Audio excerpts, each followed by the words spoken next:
Bagaimana keyakinan orang yang menganggap dirinya, yaitu orang salafi, bahwa apa yang dia kerjakan adalah yang paling benar, sehingga dia menjauhi dan menyalahkan orang yang bukan salafi. Tolong jelaskan dengan dalilnya. Sebelumnya Pak, saya ingin mengkritisi perkataan banyak orang yang mengatakan begini, kamu jangan merasa paling benar. Karena maaf, saya katakan, ucapan ini bertabrakan dengan fitrahnya dia sendiri. Buktikan. Kalau ada orang berkata kepada Bapak, kamu jangan merasa paling benar. Tanya, kamu berkata seperti itu merasa benar kan?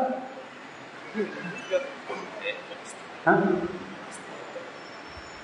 Iya, kalau ada orang berkata kepada Bapak, kamu jangan merasa paling benar. Balikan. Bapak ngomong gitu merasa benar nggak? Benar sih. Ya udah, sama aja berarti. Ya kan? Fitrah orang, Pak. Yang kedua, ada nggak sih di dunia yang mengatakan saya paling salah sendiri? Saya paling sesat sendiri. Ada nggak? Fir'aun saja, semua kita yakin. Fir'aun, pentolannya Tauhud ini. Allah mengatakan dalam surat Ghafir, qala Fir'aun, ma urikum illa ma ara, wa ma ahdikum illa sabila rasyad. Berkata Fir'aun, aku tidak memandang untuk kalian kecuali apa yang aku pandang baik, dan aku tidak membimbing kalian kecuali kepada jalan kebenaran. Itu Fir'aun ngomongnya begitu Pak. Fir'aun gak ngerasa dirinya sesat. Yang ketiga Pak, orang yang mengatakan jangan merasa paling benar sendiri, pasti kalau diamalkan jadi pelin-pelan. Coba deh, Fatihah sholat Allahu Akbar, kamu letakkan di mana? Di dada, jangan merasa paling benar sendiri ya. Terus gimana dong? Ke bawah. Kok di perut? Jangan merasa paling benar sendiri. Terus yang benar yang mana ini? Ini apa ini? Pasti pelin-pelan Pak, benar Pak. Pelin-pelan. Justru ketika kita merasa benar itulah kita berjalan. Di atas itulah kita berjalan. Kalau ada orang merasa paling benar, tapi hujahnya Al-Quran, hadis, ijma, wajib merasa paling benar. Karena Al-Quran, hadis, dan ijma tidak mungkin salah. Iya tidak? Kalau ada orang merasa paling benar, pas ditanya dalilnya, nggak ada, ini salah.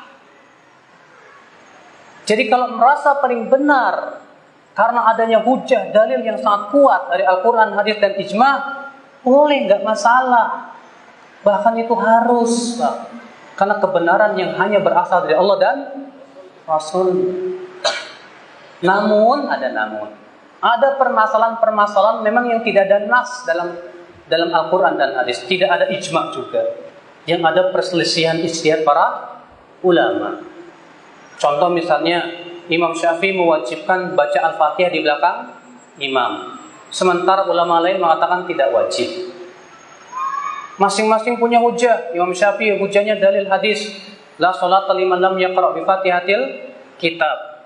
Imam Ahmad berpendapat dengan berdalil dengan ayat, fa idza quri'al Qur'anu fastami'u lahu wa ansitu la'allakum turhamun. Masing-masing punya hujah. Ya sudah, kewajiban kita ikuti saja yang menurut kita kuat tanpa menyesatkan yang lain. Karena itu masalah ijtihadiyah. Kalau masalah ijtihadiyah yang tidak ada nasnya, betul, kita tidak boleh menyesatkan yang lain, tidak boleh. Karena masalah tidak ada nasnya, ya. Tidak ada nas yang sorry. Ya. Dan itu pun telah diucapkan oleh para ulama seperti Ibnu Qayyim dan yang lainnya. Ibnu Qayyim mengatakan dalam masalah yang hal-hal yang sifatnya ijtihadiyah yang tidak ada nasnya, tidak boleh kita memaksakan pendapat kita kepada orang lain, tidak boleh. Kita hanya memilih mana yang paling kuat dalilnya, selesai. Nah, Pak, masalahnya di negeri kita tidak bisa membedakan mana ijtihadiyah, mana yang sudah menjadi apa? Ijma para ulama. Masalah ijtihadiyah terkadang dianggap sebuah keyakinan yang tidak boleh tolak. Pokoknya kalau kamu nggak kunut, Wahabi. Kunut subuh kan ikhtilaf para ulama. Imam Syafi'i mengatakan kunut subuh apa? Sunnah.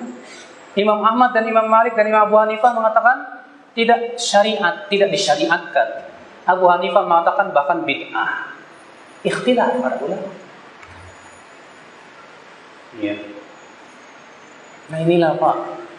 Bahkan yang tukang takdir itu ya, masalah yang sifatnya ijtihadiyah juga sebetulnya. Ya. Mensikapi beberapa yayasan dan yang lainnya. Gak bisa bedakan mana yang sifatnya apa? Itu sudah ijma, mana yang sifatnya ijtihadi. Nah ini Pak, Bapak sekalian pahami ini baik-baik Pak. Ya. Jadi kalau ada orang berkata, itu orang salafi, ya, kok merasa paling benar sendiri? Periksa dulu. Dia merasa paling benar dalam masalah apa? Kalau jelas dalilnya Al-Quran, hadis dan ijma, wajib kita ikuti itu. Karena itu kebenaran yang tidak mungkin, yang tidak boleh diselisih. Tapi kalau itu sifatnya ijtihadi, maka masalah ijtihadiyah kita lihat dalil-dalil setiap pendapat. Kita rajihkan mana yang paling kuat.